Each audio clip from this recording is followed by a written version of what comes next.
ذکر کا صدقہ اللہ سلامت رکھے مسائب علی محمد ہمارے جناب نقرر گئے لوار علامہ عباس گار صاحب امر حسینی پہ ذکر محمد والے محمد بیان فرمائیں گے نفیس الوائزین قبلہ علامہ ملک محمد حسین امی صاحب خاف سکر اور ان کے بعد زینت الذاکرین عطائے کلندر سید قمر رضا نقوی صاحب خاف گجرات نعرہ تکبیر نعرہ رسالت نعرہ حیدری حسینیت یزیدیت مشنودی محمد والے محمد بآواز بلند صلوات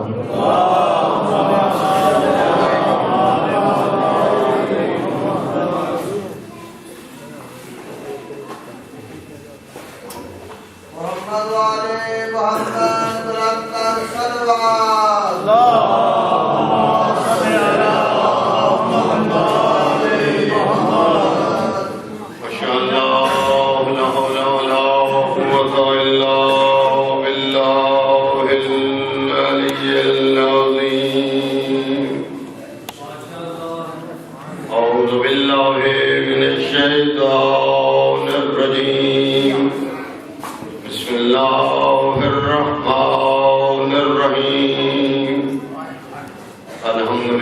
الواحد الأحد الفرد الصمد الذي لم يلد ولم يولد ولم يكن له كفوا أحد والصلاة والسلام على أفضل الأدب واللفظ المؤيد والرسول المسدد والمحمود الأحمد حبیب الہ العالمین وبالقاسم محمد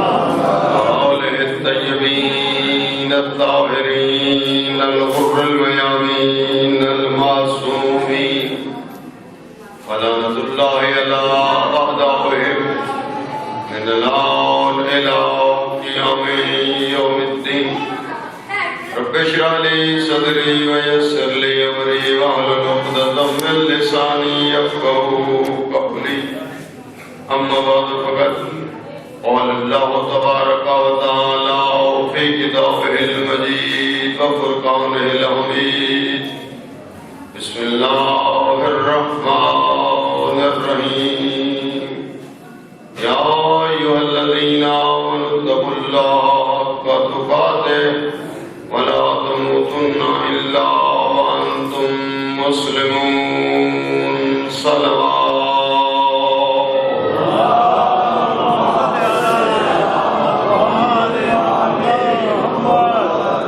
دعا رب کائنات آپ کے طرف آنا فرش عذاب میں بیٹھنا مولود غم میں شریک ہونا اللہ رب العزت قبول کرنا اتنی تمنائیں دعائیں حاجات شریعات کے دلوں میں موجود ہیں خالق باب الحوائج حسنیوں کے صدقے میں آپ کی دعائیں مستجاب ہمارے بانیان مجلس کا یہ تمام انتظام انسرام خرچ اخراجات بحق کے رسول وآل رسول مالک اپنی بارگاہ میں قبول فرمائے ان سب دعاؤں کی قبولیت کے لیے بآواز بلند صلوات محمد وآلِ محمد صلوات پڑھنے سے نفاق دور ہوتا ہے اور ایمان میں اور اضافہ ہوتا ہے بآواز بلند صلوات محمد وآلِ محمد جی میرے دوستو آپ کی خدمت میں قرآن کی آیت سورہ آل عمران آیت 102 عنوان سخن ہے جس میں مالک الملک یہ ارشاد فرما رہا ہے یا ایھا الذین آمنوا اے ایمان والے اتقوا اللہ تقوی اختیار کرو جس طرح تقوی اختیار کرنے کا ولا تموتن الا وانتم مسلمون جب اس دنیا سے تمہاری روانگی ہو تو پھر اسلام سے ایمان اور ایمان سے تقوی اور تقوی سے یقین کی منزل پر پہنچ کر اس دنیا سے تمہاری روانگی ہونا چاہیے لہذا یہ میں نے متوجہ تو کوشش کی ہے کہ کروں اسلام کیا ہے، پھر ایمان کیا ہے، اور کل بھی عرض کیا تھا کہ تقویٰ کیا ہے، اور تقویٰ عظیم منزل ہے۔ حمام صحابی ہے تیرے مولا علی کا، نام ہے حمام، نہج البلاغہ کا خطبہ ہے، ذرا وہ توجہ ہو تو بس میں وہ خطبہ تو نہیں پڑھ سکتا، ٹائم کے دامن میں اس قدر گنجائش نہیں ہوتی۔ وہ حمام آیا ہے حضرت امیر کی خدمت میں، دیکھ کر کہتا ہے یا امیر المؤمنین، آپ تقویٰ کے متعلق کچھ باتیں بتائیں۔ متقی کون ہوتے ہیں؟ صرف لی المتقین، متقیوں کی صفتیں بیان کرو مولا۔ حضرت نے فرمایا واجب ادا کرو، حرام کو چھوڑ دو، تم متقی بن جاؤ گے۔ کافی تھا، واجب ادا کرو، حرام کو چھوڑ دو، تم سارے بن جاؤ گے متقی۔ لیکن وہ کہتا ہے نہیں مولا کچھ اور مزید اضافہ کریں، پوری تقریر متقیوں کے متعلق سنائیں، متقی کون ہوتے ہیں، اوصاف ان کے کیا ہوتے ہیں، مولا آپ بتائیں۔ مولا نے پہلے تو اس کو ٹالنے کی کوشش کی، شاید حضرت کوئی خطرہ محسوس کر رہے تھے، اس لیے حضرت نے وہ اوصاف جو متقیوں کے ہیں سنانے بیان نہیں کرنا چاہا۔ لیکن آگے بھی وہ شاگرد امیر کا تھا، صحابی امیر کا تھا، چپ نہ رہا، اصرار کرتا رہا، مولا آپ متقیوں کے صفات مجھے بتائیں، میں سنوں گا۔ فرمایا تیرا دل دماغ تیار ہے؟ ہاں کا تیار ہے۔ حضرت نے وہ خطبہ شروع کیا جو نہج البلاغہ میں خطبہ حمام کے نام کے ساتھ معروف بھی ہے، مشہور بھی ہے۔ وہ حضرت صفات بیان کر رہے ہیں، خطبہ حضرت امیر کا جاری ہے، اور وہ حمام نامی شخص جو ہے وہ جو عاشق تھا امیر کا، پہچانتا تھا علی کو، یقین تھا فرمان معصوم پر، اس کے دل پر وہ تقوی کی خطبہ، تقوی کی صفتیں، تقوی کی باتیں اثر کرنا شروع کی۔ حضرت بیان کر رہے ہیں، وہ سن رہے ہیں، ہم مجلس سنتے ہیں، ممکن ہے تقریر بھی ہو، ہم آخر ہی اس منزل یقین پر نہیں ہیں، لیکن وہ منزل یقین پہ کوئی پہنچا ہوا تھا۔ ادھر حضرت امیر تقریر تقوی کی سنا رہے ہیں، ادھر اس کے دل پہ اثر ہو رہا ہے، تقریر سن رہا ہے، اس کا رنگ جو ہے اس پر اثر، اس کے دل پر اثر، اس کے جسم کے رونقیں کھڑے ہو گئے۔ حضرت اور مکمل کیونکہ واسطے دے کر اصرار کر کے حضرت سے کہا نہیں مجھے تقوی کی پوری تقریر سنائیں یا امیر المؤمنین۔ وہ نہج البلاغہ میں وہ تقریر حضرت کی موجود ہے، ضرور کھولنا، نہج البلاغہ اور تقریر حضرت کی ضرور پڑھنا۔ لکھا ہے کہ حضرت نے تقریر جاری کر دی، حمام کے دل پر یوں اثر ہوا کہ ابھی تقوی کے خطبہ کا کچھ حصہ باقی تھا، حمام گرا، بے ہوش ہو گیا، لوگوں نے بڑھ کر نبضوں پہ ہاتھ رکھا، انا للہ و انا الیہ راجعون۔ وہ خطبہ مشہور ہو گیا، خطبہ حمام کے نام کے ساتھ، جبکہ وہ خطبۃ المتقین ہے، خطبۃ امیر المؤمنین ہے، لیکن حمام کے دل پہ اثر ہوا، وہ خطبے پہ یقین تھا، متقیوں کی صفتیں اس نے سنی، ادھر گرا اور بے ہوش اور دنیا سے چل بسا، منزل یقین پہ پہنچ۔ کیا ہے یقین؟ جی اس لیے تو کہہ رہا ہوں اگر بن پڑے تو کوشش کریں۔ پہلی منزل ہے اسلام، عرض کر چکا، دوسری منزل ہے ایمان، بیان کر چکا، تیسری منزل ہے تقوی، کل بھی گزارش کی تھی۔ ہاں تقوی کی منزل پہ ہم سب کو پہنچنا ہے، اور پھر صرف تقوی تک نہیں بلکہ منزل یقین پہ صلوات پڑھنے بآواز بلند۔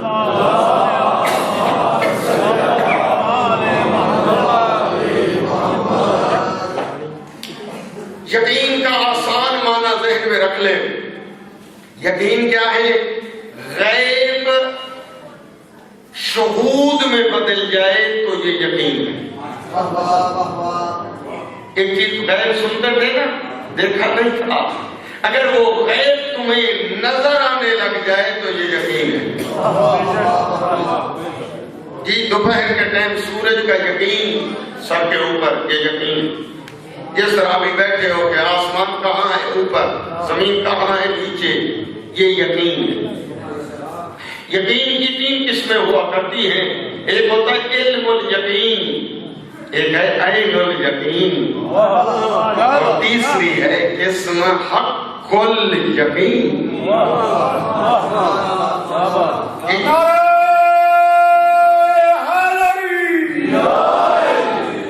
علم الیقین، عین الیقین، قدردانو یاد کر لو. میں یہ چیزیں عام مجلسوں میں نہیں بیان کرتا. آپ کیونکہ پڑھے لکھے ہیں، علم کے شائق اور شجائی ہیں، لہذا یہ قسمیں، یہ بحث ہے، یہ گرامر، یہ عربی، یہ آپ کے لیے ہی بیان کرنا میں مناسب سمجھ رہا تھا، اس لیے عرض کر دیا.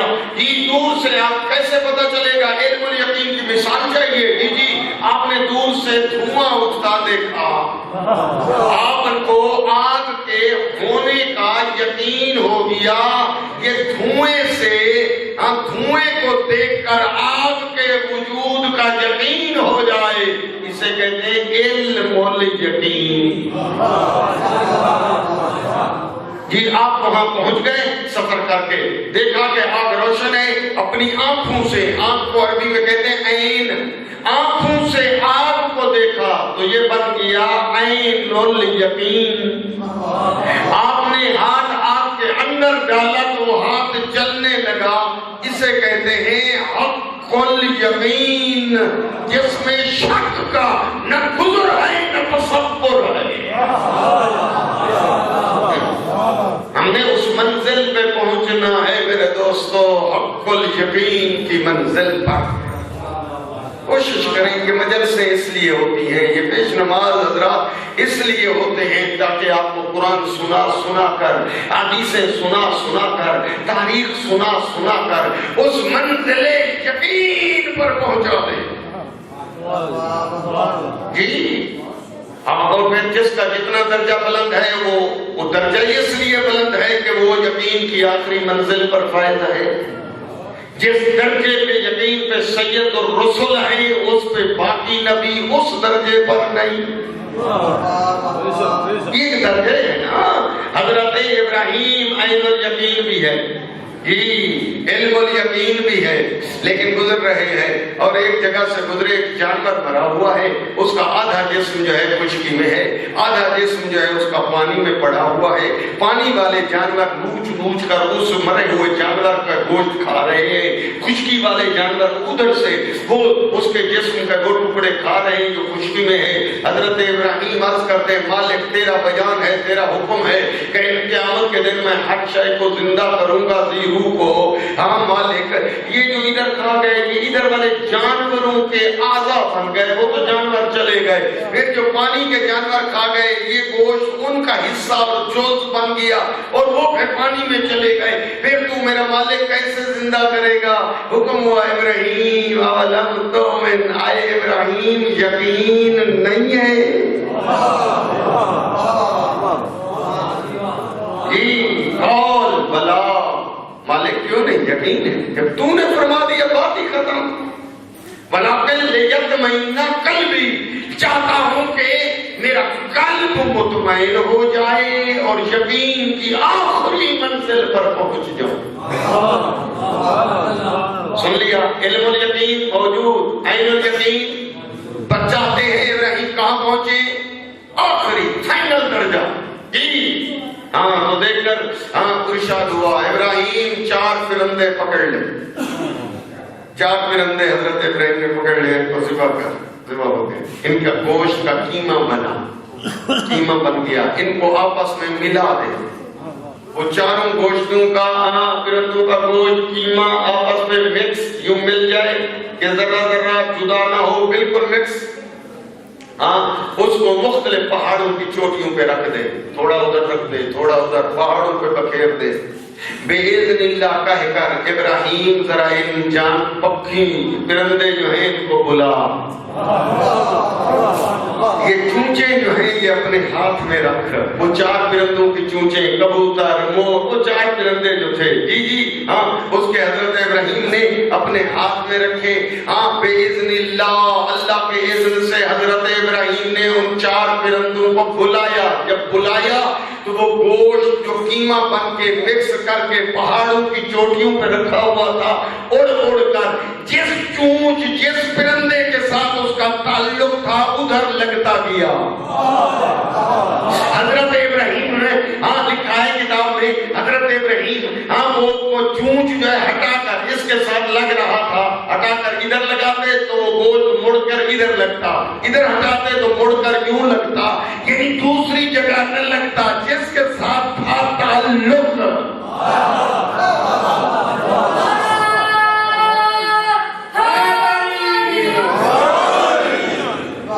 منزل یقین، اسے کیا کہتے ہیں؟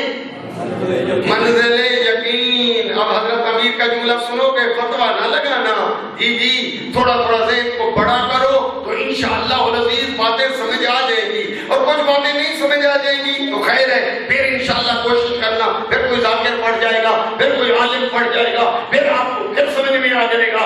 حضرت ابراہیم کی آخری منزل پہ پہنچنے کے لیے جو چیز غیب تھی اس کو شہود میں لائے، پریکٹیکلی تجربات، تمرین، مشق، عمل، اس کو کہتے ہیں عمل، عملی اس میں تھیوری، پھر عملی شکل میں لائے تو اس منزل یقین پر پہنچے جو آخری درجہ ہے، جس کو کہتے ہیں حق کل یقین۔ حضرت امیر فرماتے ہیں بغیر اس تجربے یا عملی پریکٹس کے، حضرت فرماتے ہیں لو کشف الغطا منزلت یقینا، علی یقین کی اس منزل پر پہنچے ہوئے ہیں، اگر آسمان کے پردے ہٹ جائیں مزید یقین ممکن ہی نہیں ہے۔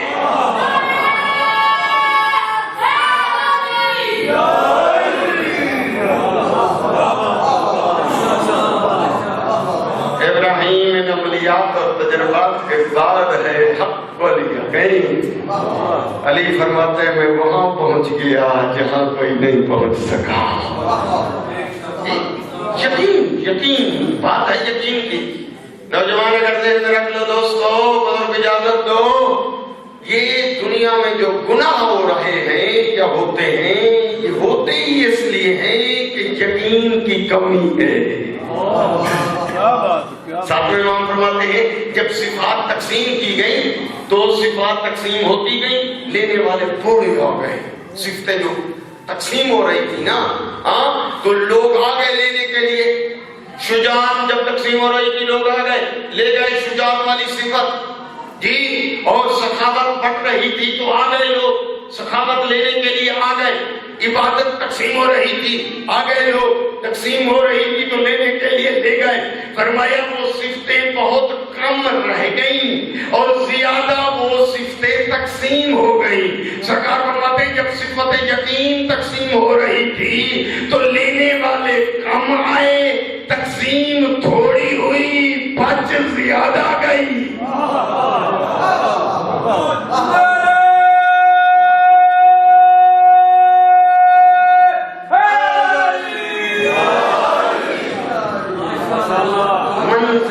یقین پہ ہمیں پہنچنا ہے، ہم سب نے، مجھے بھی شامل کرو اپنے ساتھ، کوشش کریں اس منزل یقین پہ پہنچنا ہے ہمیں۔ درجہ پہ درجہ بڑی والا آخری اسٹیج ہے جہاں ہم سب جو ہیں ان مجالس کے ذریعے، ان درسوں کے ذریعے، قرآن کی آیتوں کے ذریعے، حدیث کے ذریعے، فرامین ائمہ کے ذریعے اس منزل یقین پر پہنچنا۔ پاک پیغمبر کے پاس آیا ایک بندہ، دیکھ کر کہتا ہے یا رسول اللہ، حضرت عیسیٰ کا متعلق سنا ہے کہ وہ پانی پہ چلا کرتے تھے۔ حضرت عیسیٰ پانی پہ چلا کرتے تھے۔ فرمایا تو تعجب کیوں کرتا ہے؟ اگر یقین کی آخری منزل پہ عیسیٰ پہنچے ہوتے تو پانی کیا ہے، وہ ہوا پہ چلتے۔ جی اب بات ذہن میں آ گئی ہے۔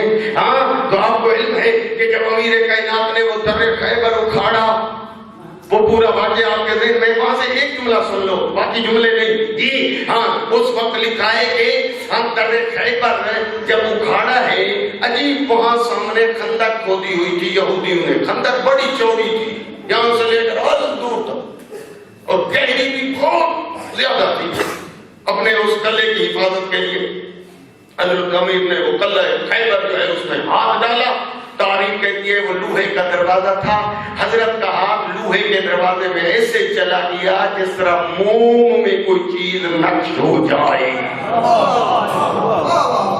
موم نہیں سمجھے؟ آٹے میں جس طرح عورتوں کا ہاتھ آٹے میں چلا جاتا ہے، اس طرح ہاتھ چلا گیا اور ایک قوت ربانی سے علی نے کھینچا، جس کو 70 آدمی جو ہے ایک اس کا ایک تاک کھولتے تھے اور پھر بند کرتے تھے۔ حضرت امیر نے اس کو ایک ہاتھ سے اکھیڑا ہے، اور پھر تاریخ یہ کہتی ہے کہ ادھر تھا لشکر باہر تھا، حضرت اندر کھڑے تھے، اکھیڑ لیا در خیبر کو۔ اب تاریخ یہ کہتی ہے کہ اب حضرت چاہتے ہیں وہ سارا لشکر اندر آ جائے، آگے خندق ہے۔ تصور کریں آگے کیا ہے؟ خندق ہے جو گہری بھی ہے اور چوڑی بہت زیادہ ہے۔ اب وہ کیسے ہیں؟ حضرت نے وہ دروازہ ایسے ایک ہاتھ سے اوپر لے لیا اور ایسے خندق کی وہ چوڑائی جو تھی وہاں ایک پل بنا دیا علی نے۔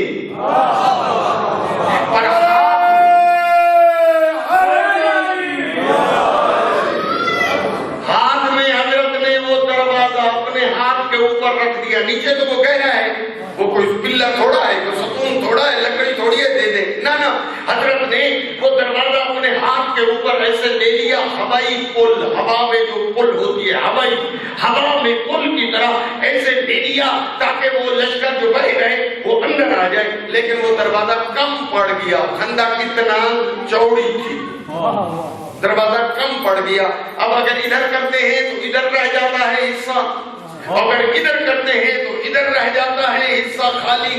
اب حضرت نے کیا کیا؟ حضرت نے تاریخ پڑھو دوستو، پڑھ لیا کرو شجاعت علی بھی۔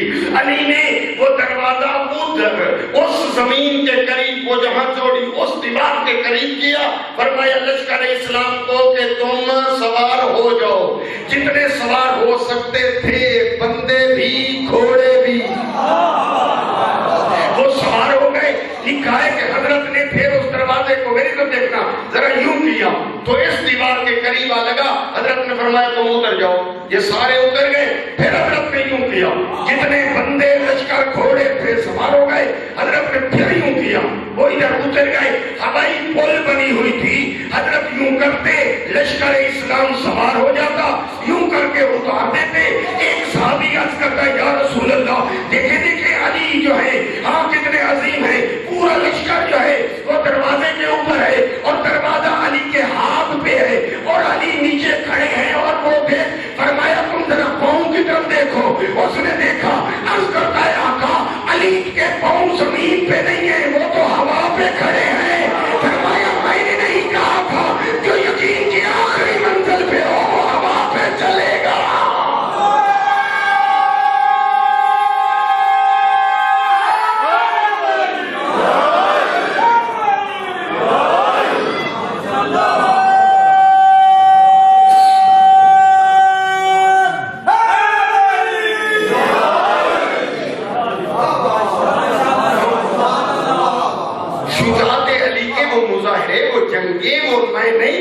میں نے پہلے کہہ دیا کہ ٹائم اس قدر نہیں ہوتا، یہ تو ایک خطیب ہو آج اس کے لیے 2-2 گھنٹے ٹائم ہو، ابتدا سے مضمون شروع کرے، انتہا تک لے جائے، پھر جو ہے وہ قرآن بھی اس کے اندر آ جائے، حدیث بھی اس کے اندر آ جائے، پھر دنیا کو پتہ چلے علی کس بلندی کا نام ہے۔ میرا دوست ہاں 39 دن جنگ ہوتی رہی، ہاں لیکن جو جاتے رہے وہ سالم اور کامل آتے رہے، نہ کوئی زخم ہوا نہ کوئی فتح تھی۔ تاریخ یہ کہتی ہے کہ 39 دن بعد میں لکھا 18 دن جی نبی نے شام کے دن فرما دیا لَأُعْطِيَنَّ الرَّايَةَ غَدًا رَجُلًا كَرَّارًا غَيْرَ فَرَّارٍ، کل عالم میں محمد اس کو دوں گا جو مرد ہوگا۔ جو کون ہوگا؟ اب میں زیادہ تشریح نہیں کرتا، کل جو اس کو علم دوں گا وہ کون ہوگا؟ رجلًا، مرد ہوگا۔ حملے کرنے والا ہوگا، غیر فراؤ رن، ارے بھاگنے والا نہیں بھگانے والا ہوگا۔ یحب اللہ و رسولہ، اللہ اللہ کے رسولوں سے محبت رکھتا ہے، وہ اللہ اللہ کے رسول سے محبت کرتا ہے، اور وہ واپس اس وقت آئے گا جب فتح کر لے گا۔ دوسرا دن ہوا، فرمایا آئینہ آئینہ اخی علی، کہاں ہے میرا بھائی علی؟ علی آئے تو نبی نے علم دیا، میں جگ نہیں پڑھتا، وہاں سے ایک جملہ آ گیا ہے تو میں کنجوسی کرنا اچھا بات نہیں ہے جی۔ تاریخ نے لکھا کہ اس وقت علی نے علم نبی سے لیا، علی نے علم نبی سے لیا اور چلے ہیں خیبر کے میدان کی طرف، کرنے کی سمت ہے۔ اب وہاں پر بلندی پہ مرحب بھی دیکھ رہا ہے، مرحب کی بہن بھی دیکھ رہی ہے، ادھر علی چلے ہیں، جا کر پہلا کام جو علی نے کیا وہ علم جو تھا پتھر میں گاڑا علی نے۔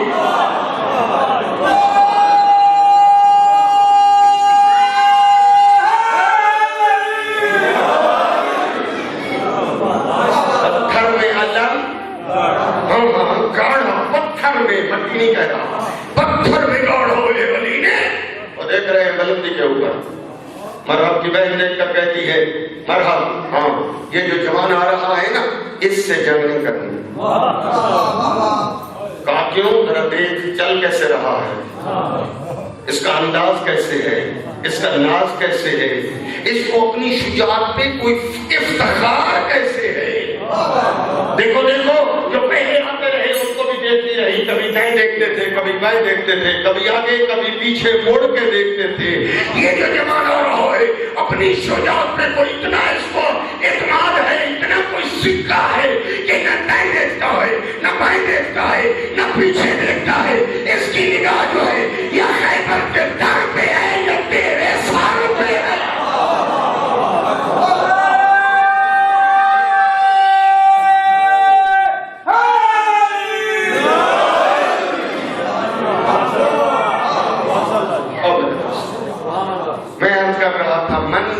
منزل یقین، کیا کر رہا تھا؟ منزل یقین، کوشش کریں اس منزل یقین پہ پہنچے جی۔ منزل یقین پہ جو پہنچ گیا پھر اسے پرواہ نہیں ہے۔ یہی وجہ ہے کہ ہاں جی نبی کا ایک صحابی ہے جس کا نام ہے حارثہ، ہاں صبح کو نبی نے نماز پڑھائی مسجد میں، سرکار پھر نماز پڑھانے کے بعد رخ کیا مجمع کی طرف، مصلی پہ بیٹھ گئے، ایسے دیکھنے لگے ایک ایک صحابی کو، چہرہ دیکھا، ایک آدمی کو دیکھا جو حادثہ نبی کا صحابی ہے، دیکھا کہ اس کی آنکھیں اندر کو دھسی ہوئی ہے، چہرہ اس کا زرد پیلا ہو گیا ہے جی، اور اس کی عجیب و غریب کیفیت ہے، موجود ادھر ہے لیکن لگتا ہے یہ کہیں اور پہنچا ہوا ہے۔ حضرت نے پوچھا اس سے حادثہ خیر تو ہے؟ عرض کرتا ہے آقا میں کیا تمہیں آپ کی خدمت میں عرض کروں، میں اس وقت منزل یقین پہ یوں پہنچا ہوں کہ جہنم کے شعلے میں اپنی آنکھوں سے دیکھ رہا ہوں۔ معاشر کا میدان میرے سامنے لگا ہوا ہے، حساب کی کتاب کی صفحے گویا میں اپنی آنکھوں سے دیکھ رہا ہوں۔ یا رسول اللہ میں اس یقین کی منزل پہ پہنچ گیا ہوں، دیکھ رہا ہوں جنت کی نہریں بھی، حوریں بھی، غلمان بھی۔ حضرت نے فرمایا تم منزل یقین پر پہنچے، اس حالت کی حفاظت کرنا، یہ حالت یہ کیفیت تمہارے ہاتھ سے چلی نہ جائے۔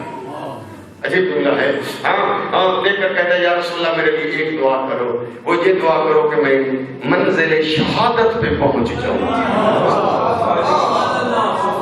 مسجد نبوی ہے، شہر مدینہ ہے، نبی کے پیاروں کا مجمع ہے، رسول نے ادھر دعا مانگی، اسے یہ منزل یقین پہ ہے یا اللہ اسے منزل شہادت نصیب کر۔ تاریخ یہ کہتی ہے کہ تیسرے دن جنگ پیش آ گئی اور یہ نبی کے ساتھ اس جنگ میں روانہ ہو گیا۔ تاریخ کہتی ہے 9 آدمی شہید ہو گئے، 10واں شہید وہی نبی کا صحابی حارثہ تھا۔ منزل یقین، بات یقین، یہ سارے دنیا میں جتنے چکر چل رہے ہیں وجہ کیا ہے؟ وجہ اس کی یہ ہے کہ یقین کی کمی ہے۔ اگر یقین کی کمی نہ ہو انسان میں تو کیا سمجھتے ہیں جھوٹ کیوں بولے کوئی؟ نہ میں نہ پڑھ سکا. منزل یقین کی کمی ہے نا میرا دوست. تبھی تو آج یہ دنیا میں یہ ساری آنکھ خیانت کر رہی ہے، اس لیے کہ منزل یقین پہ ہم نہیں ہیں. زبان جھوٹ بول رہی ہے اس لیے کہ منزل یقین پہ نہیں ہے. کان جو ہے غلط سن رہا ہے تو منزل یقین پہ نہیں ہے. ہاں کوئی نہیں دیکھ رہا تو موبائل میں غلط حرکتیں ہو رہی ہیں تو اس لیے کہ منزل یقین پہ نہیں ہے. دل غلط سوچ رہا ہے تو اس لیے کہ منزل یقین پہ. اگر منزل یقین پہ پہنچنا تو وہی نہ ہو. جی نہ پڑھ سکا میرا دوست منزل یقین کی پوری کیفیت، لیکن توجہ تو آپ کی مقبول ضرور کرنا چاہتا ہوں اس منصب کی طرف. حضرت ابراہیم کو نمرود آگ میں ڈال رہا. اتنا آگ تیز تھی، لکھا ہے کہ اتنا کوئی تیز تھی کہ اس کے قریب کوئی نہیں جا سکتا تھا. کئی دن وہ آگ جلتی رہی، کئی دن، یہ مہینے تک بھی نہیں تھی کہ جلتی رہی. اور پتہ نہیں کہاں کہاں کی لکڑیاں لائی گئی اور وہ آگ جو ہے روشن کی گئی.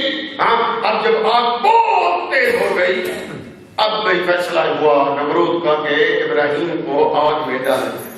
لیکن کون ڈالے؟ مسئلہ یہ ہے کہ اتنی تیز ہے کہ کتنا کلومیٹر قریب کوئی جا نہیں سکتا، میلوں دور کھڑے دیکھ رہے. پھر کیا کریں؟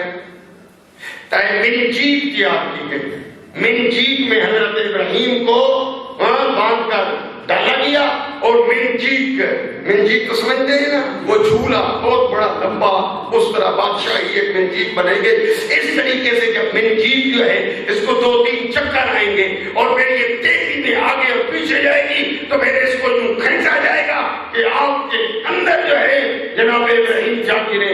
تاریخ یہ کہتی ہے حضرت ابراہیم کو جب منجیک میں ڈال کر ڈالا جا رہا تھا آگ میں تو تاریخ ذرا پڑھو، لکھا ہے کہ خلیل خدا آگ میں جا رہا تھا.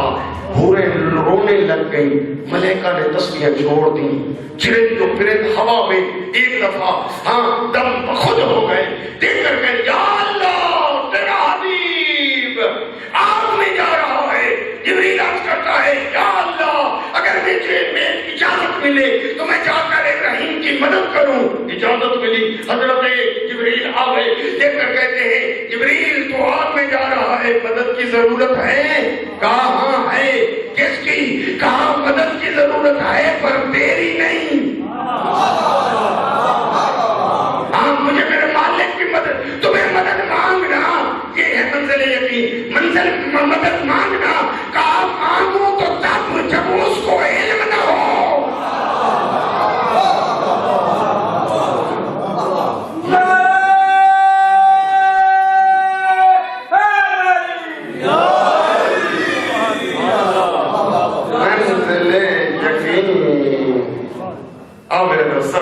نہیں رہا جلدی سمیٹنا بھی ہے. اور 2 جملے اور پھر اس کے بعد جو ہے میں اپنے فضائل کا حصہ بھی آپ کی خدمت میں پیش کرنا ہے. اور یہی وجہ ہے کہ جب راوی آ کر کہتا ہے مولا آپ کے شیعہ کو پہچاننا ہو تو کیسے پہچانے؟ حضرت فرماتے 3 نشانیاں ہیں میرے شیعہ. کتنا نشانیاں ہیں؟ اب یاد کریں گے، یاد کرنا چاہتے ہیں تو یہ نسیان جو ہے اس کو دور کرنے کے لیے، حافظے کو مضبوط کرنے کے لیے صلوات پڑھیں بآواز بلند.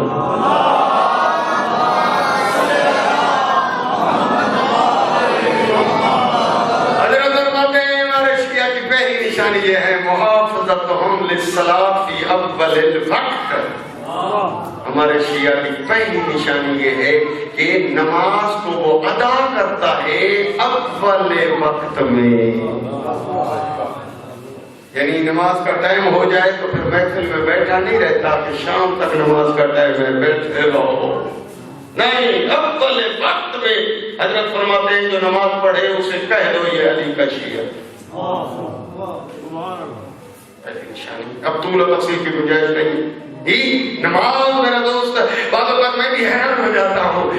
مجالس میں حاضر ہوتا ہوں، بعض خطیب جو ہے نماز اور اصل عزاداری کی کشتیاں دکھا رہے ہوتے ہیں. ہاں عزاداری اور نماز، یا نماز اور امام حسین کا تقابل دکھاتے ہیں. نہ میرا دوست، یہ تقابل نہیں ہے، یہ تکرار نہیں ہے، ٹکراؤ نہیں ہے. نماز اور عزاداری کا سن لے مومن کو میٹھی گزارش، سن لے، جو عزادار ہے وہی نمازی ہے، جو نمازی ہے وہی عزادار ہے. جو ہاتھ یا حسین کہنے کے لیے اٹھتا ہے وہی ہاتھ تکبیرۃ الاحرام اللہ اکبر کہنے کے لیے اٹھتا ہے. جوانوں، بعض میں تقریریں سنتا ہوں، گھبرا جاتا ہوں، یہ کیا ہو گیا ہے خطیب کو، مقرر شعلہ بیان کو، جی یا ایسی باتیں کہ جی نماز تو کیا چیز ہے، کوئی چیز ہی نہیں. وہ صحابہ کہف کے کتے نے کوئی نماز پڑھی تھی؟ او میرا دوست، نماز کتے پہ واجب نہیں ہے، نماز انسان پر واجب ہے. اگر وہ غلط ایسی باتیں کرتا ہے تو آپ پہ واجب ہے روکو، لازم ہے آپ پہ ٹوکو.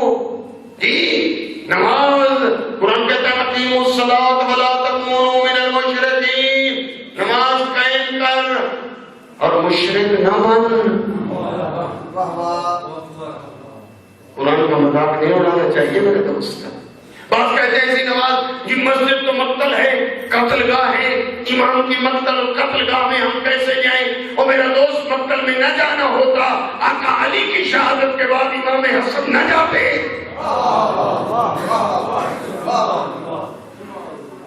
توجہ کر جی میرا دوست. جی علامہ نقہ نے بڑے عالم گزرے ہیں ہمارے، وہ پشاور میں آئے تھے، تقریر کر رہے تھے، وہ دیکھ کر کہہ رہے تھے کہ اے مومن کیا ہو گیا ہے، تمہیں شمر کا خنجر تو یاد رہا ہے، حسین کا سجدہ کیوں بھول گیا؟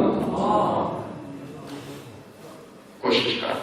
جی امام نے کیا فرمایا؟ میں تول نہیں دیتا. امام نے کیا فرمایا؟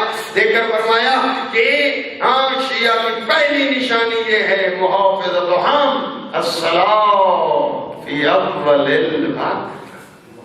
دوسری فرمایا ہمارے شیعہ کی دوسری نشانی یہ ہے کہ وہ اسرار راز کی حفاظت کرتا ہے. راز کی، ایسے نہیں کہ مومنوں کے راز ادھر سنے تو ادھر، ادھر سنے تو، بس اشارہ کافی ہے، اسپیکر پہ زیادہ تشریح نہیں کر سکتا. فرمایا جو ہمارا شیعہ ہے وہ رازدار ہے. کیا ہے؟ رازدار. اور تیسری سن لو، امام فرماتے ہیں ہمارا ماننے والا، علی فرماتے ہیں میرا ماننے والے کی تیسری نشانی یہ ہے مواسات ہم دل اخوان، اپنے مومن بھائیوں کے ساتھ جو کچھ اس کے پاس ہے مل جل کر کھائیں گے. ایسا نہیں کہ بھائی غریب ہے، اس کے گھر فاقہ ہے، ادھر ڈشیں بچی پڑی ہیں فریج میں جمع، ادھر بینک میں جمع، اور ہم اپنے مومن بھائی کے کپڑے نہیں، بچے اسکول نہیں جا سکتے، جوتے نہیں، کتابیں خریدنے کی فرصت. امام فرماتے ہیں جو میرا ہے وہ مل کر اپنے بھائی کے ساتھ مل جل کر کھاتا ہے، ذخیرہ نہیں کر. چلو جو ناراض نہیں ہوئے وہ صلوات پڑھ لیں بابا.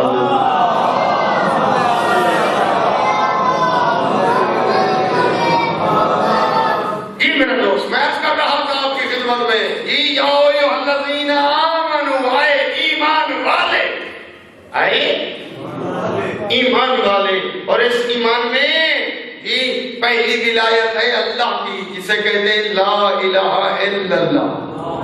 دوسری ولایت ہے رسول اللہ کی، جسے کہتے ہیں محمد اور رسول اللہ. اور تیسری ولایت ہے جسے کہتے ہیں علی ولی اللہ. قرآن نے بھی اسے بیان کیا انما ولیکم اللہ. جی اللہ حاکم، رسول حاکم، اور جس نے حالت رکوع میں نماز قائم کرتے ہیں، حالت رکوع میں زکوٰۃ دیتے ہیں. میرا دوست اب اور اتنا ٹائم ہی نہیں ہے، اللہ کی ولایت پڑھتا، پھر رسول اللہ کی ولایت پڑھتا، جی اور پھر جی آپ کو ولایت امیر سناتا. اس قدر تو ٹائم نہیں ہے. اب اگر ذہن بنائے تو ولایت رسول کے 2 جملے پڑھ دوں. سب متوجہ ہیں ولایت رسول کے حوالے سے جی. اور سن لو جتنا رسول بلند ہوں گے اتنا اس کا نائب بلند ہوگا. جیسا نبی ویسا وسیع. ایک دفعہ بولو جیسا نبی ویسا سوائے نبوت کے. ختم نبوت کا اعلان ہو چکا. ختم نبوت جی اس لیے نبوت کے علاوہ باقی جو صفتیں نبی کی وہ صفتیں علی کی. تو مجھ سے نبی سن لو نبوت شان نبوت جو ہمارے نزدیک جی تو پھر پتہ چل جائے گا شان امامت کا بھی. نبی فرماتے ہیں جی اللہ فرماتا ہے کنتو کنزا مخفیا میں ایک چھپا ہوا خزانہ تھا. احببت ان اعرف میں نے چاہا کہ میں پہچانا جاؤں. فخلقت الخلق میں نے کچھ ایسی ہستیاں پیدا کی جو میں اللہ کی معرفت کا ذریعہ بنی. دنیا نہیں سمجھتی. وہ کبھی کہتے ہیں فرشتے استاد ہیں رسول اعظم کے. وہ میرا دوست نبی فرماتے ہیں سبحنا وسبحت الملائکۃ بتسبیحنا سجدنا وسجدت الملائکۃ بسجودنا. ہم نے تسبیح پڑھی ہماری تسبیح کو دیکھ کر ملائکہ نے تسبیح سیکھی. ہم نے سجدہ کیا ہمارے سجدہ کو دیکھ کر ملائکہ نے سجدہ کرنا سیکھا. ہم نے رکوع کیا ہمارے رکوع کو دیکھ کر ملائکہ نے رکوع کرنا سیکھا. ہم عبادت کرتے گئے ملائکہ دیکھ کر سیکھتے گئے.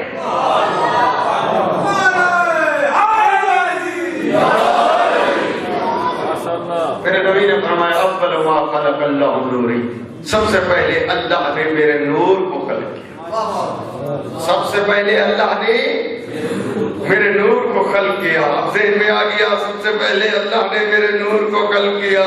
میرا دوست سب سے پہلا جی سب نے لکھا 14 لاکھ سال پہلے حضرت آدم کی خلقت سے 14 لاکھ سال پہلے اللہ نے نور رسالت کو خلق کیا.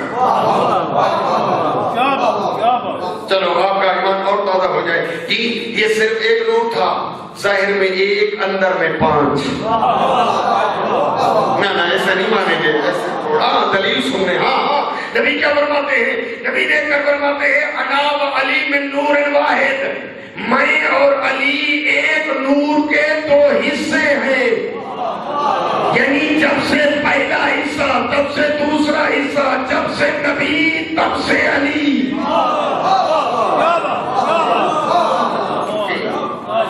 چلو دوسرا جملہ میں لوں جی. نبی کیا فرماتے ہیں یقین ہے نبی کے فرمان پہ. فرمایا الفاطمہ تو بذات منی. فاطمہ میرا ٹکڑا ہے میرا جز ہے میرا حصہ ہے. نبی ہے کل زہرا ہے جز. سوچ جب سے کل تب سے جز.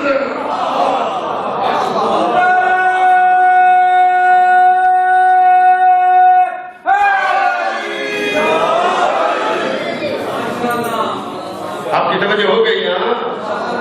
سن رکھا ہے تو پھر ابھی ذرا ذہن میں حاضر کریں. کیا فرمایا الحسن والحسین ریحان عطایا. حسن اور حسین جو ہے میری خوشبو ہے. میں کل حسنین خوشبو. تو ذہن میں حسنین کب سے ہے میں کل حسنین خوشبو. جب سے کل تب سے اس کی خوشبو. بلکہ کل کی اہمیت بڑھ جاتی ہے خوشبو سے. جی اللہ نے سب سے پہلے اس نور کو مختلف حجابوں میں رکھا. جی مختلف حجابوں میں رکھا. پھر اس نور نے تسبیح کی اور وہ حجاب جو کتاب حوالہ دے دیتا ہوں خود پڑھ لینا. حیات القلوب علامہ باقر مجلسی کی کتاب ہے پہلی جلد ہے. وہ سارے حجاب وہ ساری تصویر وہ سارے نور وہ ساری کہاں کیا چیزیں پیدا ہوئی کس نور سے پوری کائنات کیسے بنی پوری ڈیٹیل تک جائے ٹائم نہیں ہے آپ خود پڑھ لینا. اور اس نور نے آخر میں کیا سجدہ. عالم انوار کی بات کر رہا ہوں. عالم انوار میں اس نور اول نے کیا کیا سجدہ. سجدہ ہوا دوستو طولانی لمبا سجدہ جب ہوا تو پیشانی پہ آیا پسینہ. عالم انوار میں نورانی پیشانی پہ نورانی پسینہ آیا. جب پسینے کو کیا صاف تو اس کے قطرے بنے 1,24,000.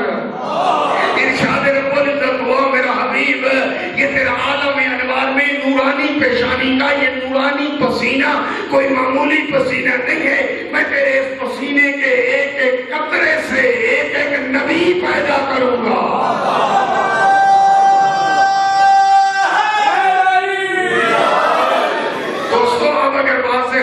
بچے بھی سمجھ گئے، بزرگ شفقت فرمائے کہ ابھی آپ کو ذہن میں بٹھانا چاہیے کہ آدم سے لے کر عیسیٰ تک یہ سارے نبی ہیں، آخری نبی کے نورانی پسینے کے قطرے۔ ذہن حاضر کرو نا، مجھ سے پوچھتے ہیں کیا فرق ہے علی میں اور غیر علی میں؟ نہ پوچھا کرو کہ علی اور غیر علی میں کیا فرق ہے، پوچھنا ہے تو یوں پوچھو کیا فرق ہے علی میں اور نبیوں میں؟ پھر مومن کمی عرض کرے گا آدم سے عیسیٰ تک، عجاب کے آدم سے لے کر عیسیٰ تک یہ ہے آخری نبی کے نورانی پسینے کے قطرات، یہ ہے پسینہ محمد۔ علی پسینہ نہیں، نبی سینے کے ساتھ لگا کر کہتے ہیں یا علی لامو کلامی دمو کا دمی جسموں کا جسمی روح کرو ہی، یا علی تو میرا پسینہ نہیں ہے، تو ہے میرا خون۔ انبیاء ہے پسینہ، علی ہے خون۔ نبیوں اور علی میں اتنا فرق ہے جتنا خون اور پسینے میں ہوتا۔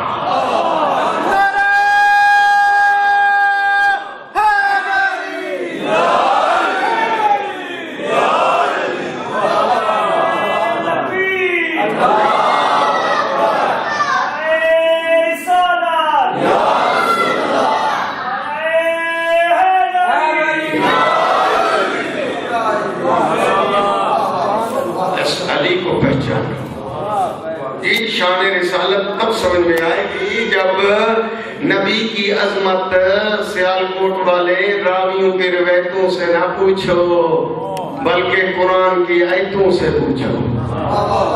جی اگر ذہن تیار ہے تو جملہ پڑھ دو۔ جی ہاں ذہن حاضر ہے جوانوں۔ نبی کو سمجھنا چاہتا ہے، راویوں کے روایتوں میں جائے گا تو اپنے جیسی تصویر آپ کو دکھا دیں گے نبی ہم جیسا، لیکن قرآن کی آیتوں میں آئے گا تو قرآن بتائے گا، پھر قصیدہ یوں سنا جائے گا میرے رسول وہ ہے جس کا قصیدہ قرآن ہے اور خود اللہ اسی کا ثنا خان ہے۔ کون ہے رسول اعظم؟ جو الف سے انا اعطینا کل کوثر ہے، جو بے سے بشیر النذیرہ ہے، جو دے سے دل کا رسول فضل نواز والا فاضل ہے، جو سے سما اور رسل الکتاب الذین اصطفینا ہے، جو جن سے جاہدوا فی سبیل ہی ہے، جو ہے سے حولہ لنور یاہو ہے، ہے سے خاتم النبیین ہے۔ ہمارا نبی دال سے داعی اللہ بیت نہیں ہے، زال سے ذکرن رسولہ ذالک الکتاب لا ریب فیہ ہے، رے سے رحمت للعالمین ہے، سے زینت دارین ہے، سین سے سراجن منیرہ ہے، شین سے شاہدوں و مبشروں و نذیرہ ہے، سو سے صراط مستقیم ہے، سو سے ضحیٰ باللیل اذا سجا کا مصداق ہے، تو سے تاہا مان دل القرآن لتشقا ہے، سو سے ظہیر للمومنین ہے، این سے اندہ مفاتیح الغیب ہے، این سے غیب السماوات والارض ہے۔ ہمارے رسول فیس فصل وحل ذکر ان کنتم لا تعلمون کا مصداق ہے، کیا سے قد جاؤکم من اللہ نور و کتاب مبین اسی کی شان ہے۔ ارے کیا سے کونوا مع صادقین اسی کی عظمت ہے۔ لم سے لولا کا لما خلقت الافلاق اسی کا خطاب ہے۔ نون سے نون والقلم نور السماوات والارض اس کی نعت ہے۔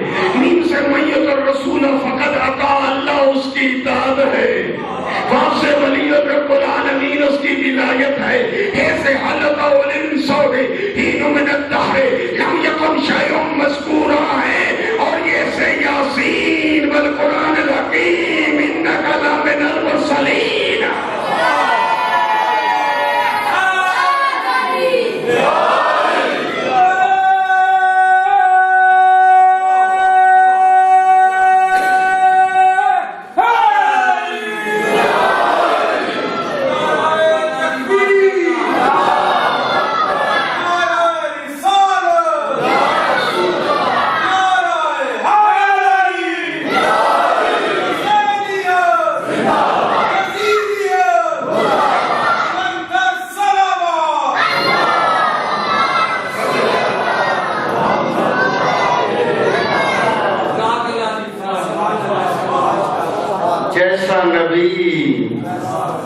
کیسا وسیع.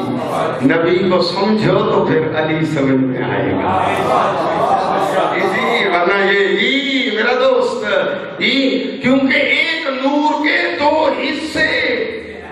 بلکہ میں تو یوں کہتا ہوں اگر ایک جملہ لے لو کہ یہ دونوں معجزے ہیں. قرآن بھی علی بھی. نبی دو معجزے لائے. میرے استاد فرمایا کرتے تھے اپنی تقریر میں علامہ سید محمد یار شاہ وہ فرماتے تھے اگر انسان کتاب کی شکل میں ہوتا انسان انسان کتاب کی شکل میں ہوتے تو وہ علی ہوتے. اور کتاب کتاب اگر انسان کی شکل میں ہوتی تو وہ علی ہوتے. علی کتاب کی شکل میں ہوتے تو وہ قرآن ہوتے.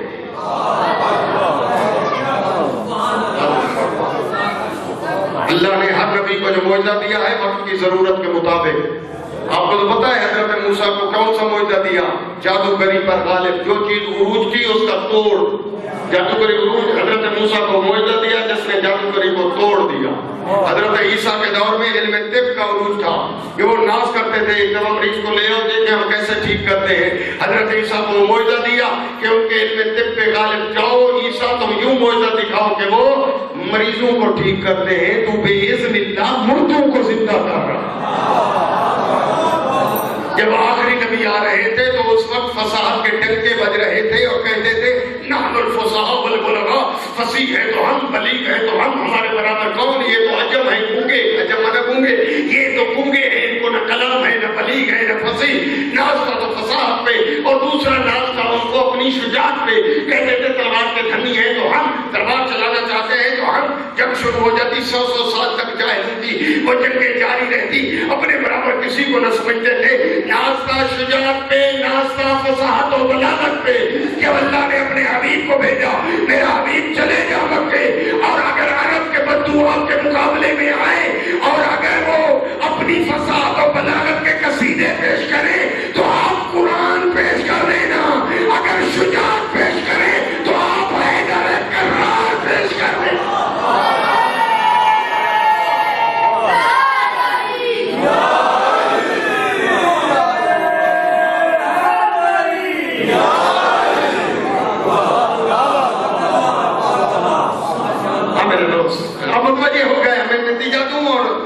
بڑھ جاؤ.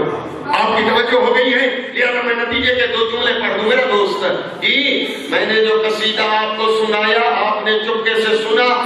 شاید کچھ دوست متوجہ ہوئے اور کچھ متوجہ نہیں ہو سکے. ان کے لیے جملہ بدل دینا چاہتا ہوں.